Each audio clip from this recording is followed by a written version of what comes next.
I wish I knew more about the family and that they left in Europe. I wish I knew more about them.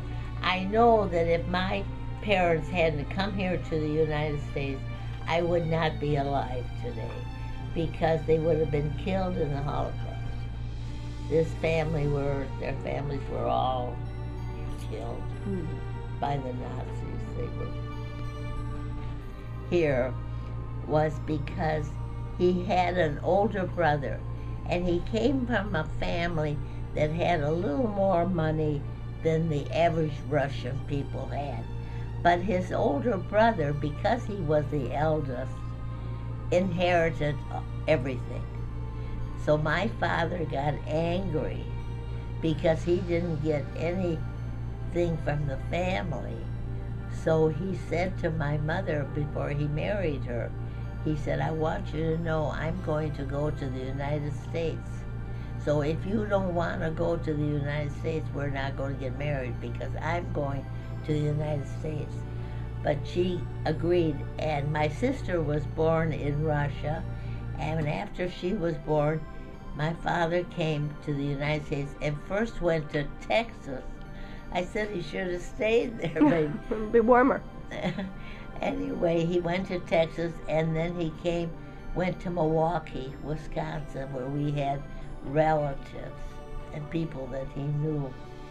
And then my sister and my mother came.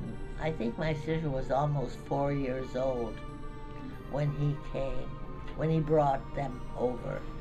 And they lived, and he was always proud of the fact that he brought my mother and my sister over first class.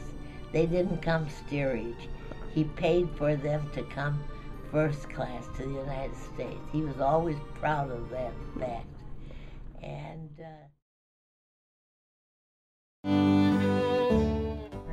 the doctor said to her, she needs spring water. I don't know why he would say that would make her well, but he said she needs spring water. So my father went looking for spring water, and he found it in Boscoville, Wisconsin, the spring water. So he moved them there. That's how we ended up in Boscoville, Wisconsin. We lived in a small town in Wisconsin. Wasn't quite 2,000 in population, and I went all through high school in that town, and I loved it there. I was active in everything at school.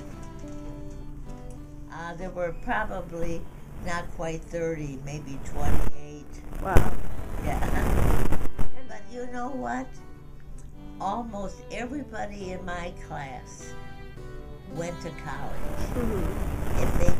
Some went to a teacher's college, and some had their colleges paid for it because they couldn't afford to go, but they had good grades and could go. We had Girl Scouts, and we had band. I played the saxophone in the band, not very well, but I played.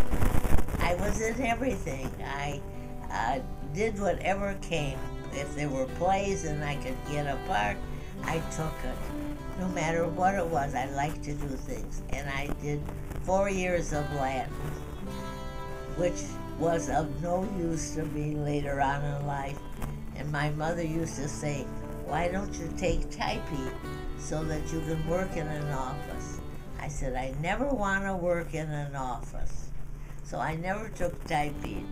And then after I was married, I went to a class and tried to learn how to type. But I was never very good.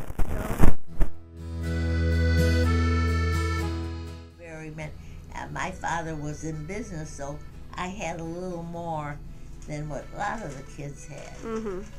But even the doctors' children, they all worked. I used to babysit for a quarter a night.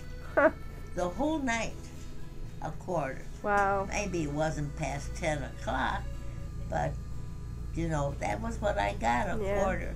And when I saved up $1, I used to run to the bank. Well, we didn't have bathrooms. We had outhouses. So when we had to go to the bathroom, we had to get dressed in a coat in the wintertime and to go to the bathroom, because they were toilets outside of the house. And then at night we had little potties that we used to go in. And then my father used to empty them out or something, you know. We didn't have bathrooms. You can't imagine that, can you? Well, there was a time when there were no bathrooms.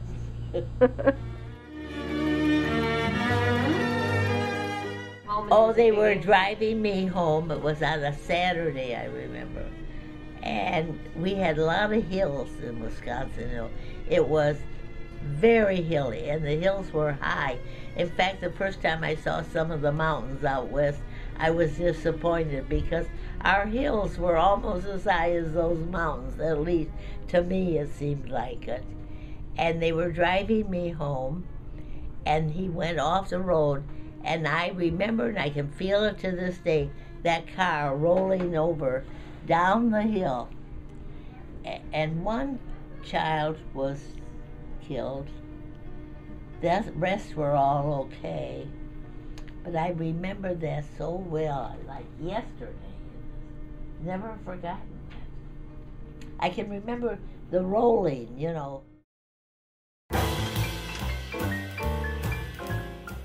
not date very much. My folks didn't let me go out on very many dates because, you know, they weren't Jewish, and so they didn't want me to go. They lived in a small town and raised me in a small town, but they didn't want me to date. And so one time they let me go to the movies with a boy, and I was so excited. I was so, you'd think I was going somewhere special, but I used to be very bashful, and I wouldn't say to the boy, I have to go to the bathroom.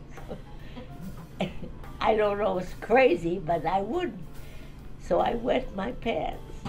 And I had a coat on that had a fur lining. Instead of, you know, fur on the outside, it was lined with fur.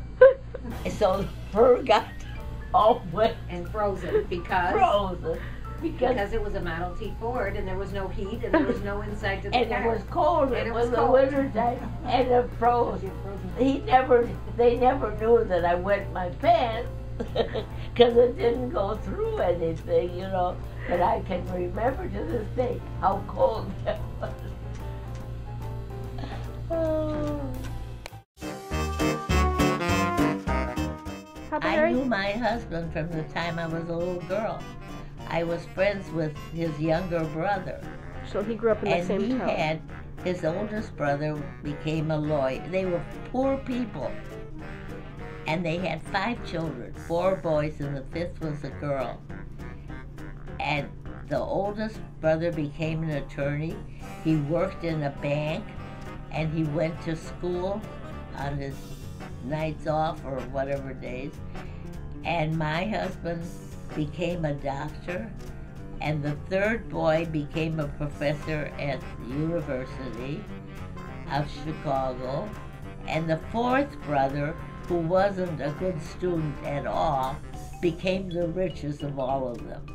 He had children's stores and he invested well, and he's the only brother alive now. And the sister is still alive. The 2 youngest ones are still alive. So how did you just knew Papa Harry from being around the family? Well, my cousin was best friends with his younger brother. So then I knew him from that time on. Then when I got older, then he paid attention to me. Why do you think family's so important? Because they're the ones that understand you and know you and love you regardless of what you're like. I mean, you can be very smart and you might not be so smart, and they still love you. Or you may be very beautiful and maybe not beautiful, and they'll love you regardless. And they'll think you're, you know, wonderful.